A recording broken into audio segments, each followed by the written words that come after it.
En función de las detenciones del fin de semana que hubo, particularmente no puedo hablar sobre esas causas.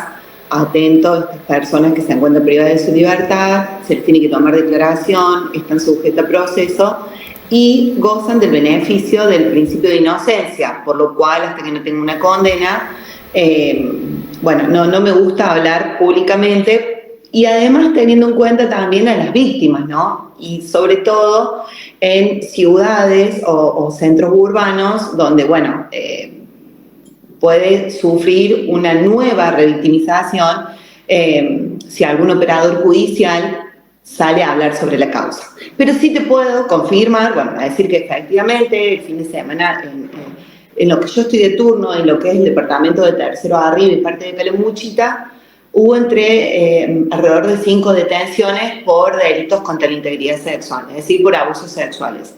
En algunos de ellos las víctimas son menores de edad, en algunos de ellos no. Fue una persona de alrededor de 20 años. Y algunos de estos hechos se dieron dentro del ámbito familiar. Yo sostengo que con el devenir del tiempo, es verdad que cada vez tenemos por este tipo de hechos, pero creo que esto tiene que ver no necesariamente con que haya más hechos de abuso sexual, sino que se está visibilizando aún mayor este tipo de hechos. Por ejemplo, en el colegio, a través de las materias que los chicos reciben, la información sobre educación sexual, o esto que antes era más un tabú, que ni siquiera se hablaba en una casa, en una familia, ahora, porque lo escucho a diario en las cámaras Gesell, ¿no? Los niños refieren, por ejemplo, mi mamá me dijo que nadie puede tocar mi cuerpo. Entonces, cuando yo estaba en la clase de patín, supongamos, o haciendo una actividad, y me tocaron ahí, yo me di cuenta que eso no correspondía. Y bueno, entonces, ¿qué quiero decir con esto? Que los niños tienen más posibilidades de hablar y entiendo yo que son escuchados. Ya sea en el colegio o un familiar, alguien que les puede ayudar, y esto hace que la justicia intervenga, tome conocimiento.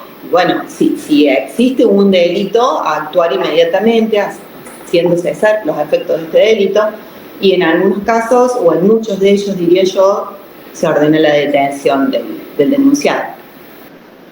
Doctora, ya vamos a ampliar con esto porque también queremos conocer un poco cómo son los pasos a seguir, pero para cerrar el tema y con lo que entendiendo que también falta tomar declaraciones a las personas detenidas con respecto y relación directo a los casos de aquí de Hernando que decíamos, pero sí evacuar algunas dudas, si estos dos casos son relacionados, no tienen nada que ver uno con otro, si involucran a menores, a mayores, ¿qué nos puede contar con respecto a eso? Entendiendo, repito, de que nos decía recién de que todavía tiene que tomar de las declaraciones.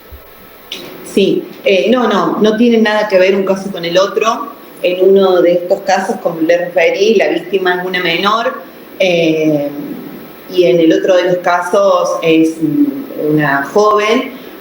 No tienen, vuelvo a repetir, no tienen nada que ver.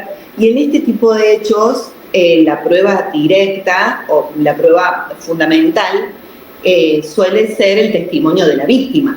En el caso de los menores, se lo dicen a alguien de su círculo familiar generalmente, e inmediatamente son trasladados al polo judicial, en donde los entrevista una psicóloga, en donde se les hace un examen médico, y posteriormente la cámara Gesell en los tribunales, que también es una entrevista que realiza el psicólogo.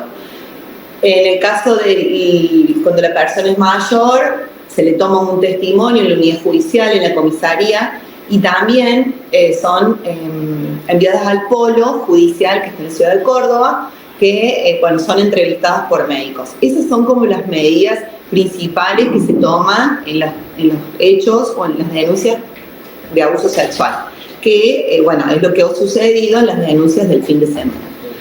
Después del testimonio de la víctima, ya sea un menor o un mayor, se busca, se recolecta prueba que se llama prueba indirecta o indiciaria, que tiene que ver con o demostrar los dichos de la víctima, la veracidad de esos dichos, o bueno, es buscar la verdad, ¿no? Acá no es lo que voy a buscar lo que dice uno, voy a buscar lo que dice el otro para favorecer o no una posición. Nosotros buscamos acá conocer la verdad de qué es lo que sucedió y si efectivamente estamos ante la comisión de un delito.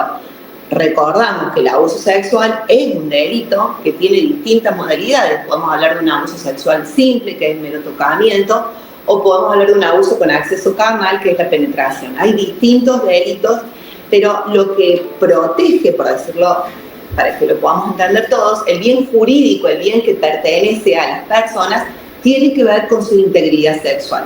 Entonces, acá lo que busca la Fiscalía es investigar si el hecho que a nosotros nos noticia realmente sucedió o no.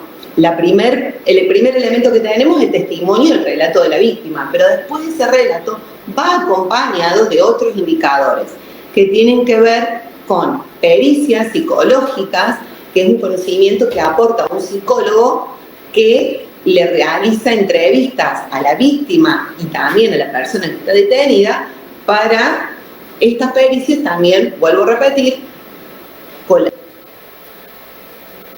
podamos encontrar la verdad de efectivamente qué es lo que sucedió. Después también se toman testimonios a amigos, a vecinos. Son complejos porque se dan en un ámbito de intimidad en donde el abuso sexual, bueno, por quien lo comete, procura esos espacios estar solos con la víctima para hacer este hecho. Entonces es muy difícil que haya un testigo presencial exactamente que vio la situación del abuso. Pero bueno, hay indicadores y hay testimonios que toman que dicen, bueno, sí, yo sabía que ese hombre era la pareja de tal persona y por eso siempre iba a esa casa, yo lo sabía ver. Entonces, bueno, son distintos indicios que acompañan a la Fiscalía o no en lo que se está investigando. Nosotros acá le tomamos declaración, le damos a conocer cuál es el hecho por cual está detenido y junto con el abogado defensor, por supuesto, ellos, todas las personas tenemos el derecho de que se nos escuche y de dar nuestro testimonio en cuanto a qué es lo que pudo haber ocurrido. Entonces, también ahí la Fiscalía tiene que buscar las pruebas para ver si efectivamente lo que está diciendo la persona es así o no. Y después se resuelve su situación procesal, que se le llama, es que si la persona va a esperar en libertad el juicio o va a continuar detenida hasta que haya un juicio, en el cual el juez puede decir, tengo elementos certeros, la prueba que hay realmente, el abuso existió y surge una condena, o para el juez puede resultar que los indicios o la prueba no es suficiente para acreditar que efectivamente el abuso existió y puede absolver. Perfecto.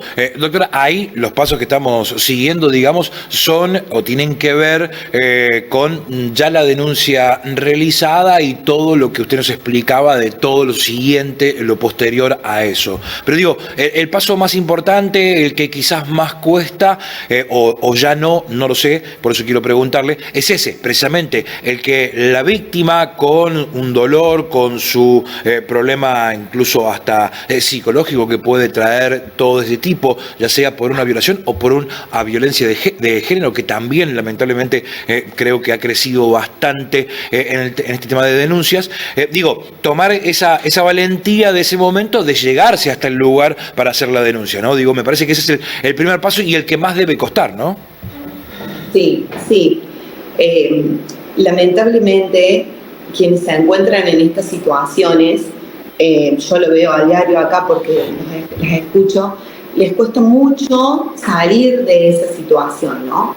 Es como que ya quien se encuentra en un círculo de violencia lo adopta o acepta como una naturalidad vivir en esas condiciones.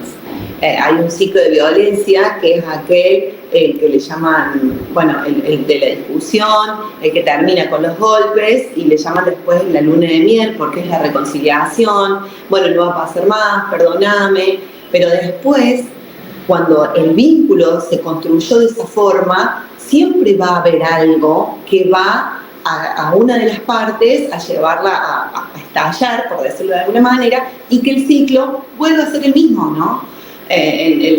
Bueno, terminan con golpes, con daños de distintas cosas personales, generalmente se da la rotura del celular, de tus prendas, de tus cosas.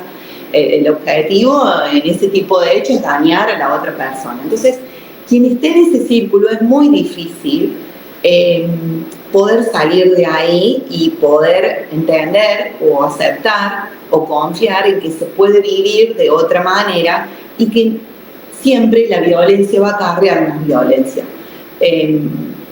Y lamentablemente en los casos en donde existen niños, los niños que se crían en ámbitos así, familiares, lamentablemente, no digo que todos, por supuesto, pero hay casos en que se vuelve a repetir, ¿no? De hecho, en personas que están privadas de su libertad, acá cuando se los va entrevistando, o muchas veces en sus declaraciones, ellos refieren de haberse criado en un hogar en donde, la violencia, decirlo de alguna manera, ¿no? Todo se terminaba con golpes, con insultos, con roturas de cosas. Entonces, yo digo siempre que es imposible, es muy importante poder dar ese paso de buscar ayuda, de poner en conocimiento de qué es lo que está sucediendo, primero por uno, ¿no? Y después, que no es menos importante, por nuestros hijos. La única forma de erradicar la violencia, la única forma de que la violencia la vemos después, esto se lleva a todos lados, a la salida de la confitería de los chicos, los golpes como terminan. Bueno, la forma de erradicar la violencia es justamente no permitir que se construya la violencia o resolver las cosas por la violencia. Entonces, si tenemos hijos, saber que demostrarles a ellos que se puede vivir de otra forma es un paso importante para que ellos justamente no repitan esta historia. Doctora, por último, simplemente preguntarle también, porque en este sentido, digo, por ahí pasa, y principalmente así, en localidades pequeñas, en pueblos pequeños, que donde nos conocemos todos, como se dice, quienes pasan por esto, quizás les cueste más porque es conocido, porque le da vergüenza, porque el policía que le va a tomar la denuncia quizás es alguien conocido, como decía. ¿Hay alguna otra línea si no se pasa por la comisaría local, digamos? Sí, a ver, nosotros acá en Río Tercero está la unidad judicial que se pueden acercar a hacer las denuncias. A ver, creo que es importante comprender algo, ¿no? Antes quizás estaba un poquito más instalado este sentimiento o esta percepción o esta idea de lo que tenía que ver con hacer una denuncia en violencia familiar. Es importante que entendamos que esto ya no es así, que por eso, vuelvo a repetir, o sea, no es que se ha naturalizado, pero sí que se ha visibilizado que ya no es el que va a denunciar y termina estigmatizado, ¿no? Es confiar en que si nosotros podemos poner en palabras qué es lo que nos está pasando, que eso está mal, se va a armar una red de contención para poder darnos una ayuda y salir de esta situación. Están los puntos mujer en las distintas localidades, lo hacen a través de lo que son las municipalidades, las secretarías, y hay muchos beneficios, o sea, no sé si beneficios decirlo, pero sí hay muchos programas puestos a disposición desde la provincia o desde la nación para todas las víctimas de violencia familiar o de género que tienen que ver con esa primera ayuda cuando pueden denunciar. Entonces, le vuelvo a repetir, hay muchos canales a través de los cuales poder hacer la denuncia, hay muchas instituciones profesionales que tienen la obligación, si toman conocimiento de esto, de hacer la denuncia. Entonces, bueno, uno tiene que buscar el vínculo que le genere confianza para contarle qué es lo que estamos atravesando y a través de esa persona hacer la denuncia, ya sea o en la comisaría o en una unidad judicial. Pero lo importante es poder salir del círculo.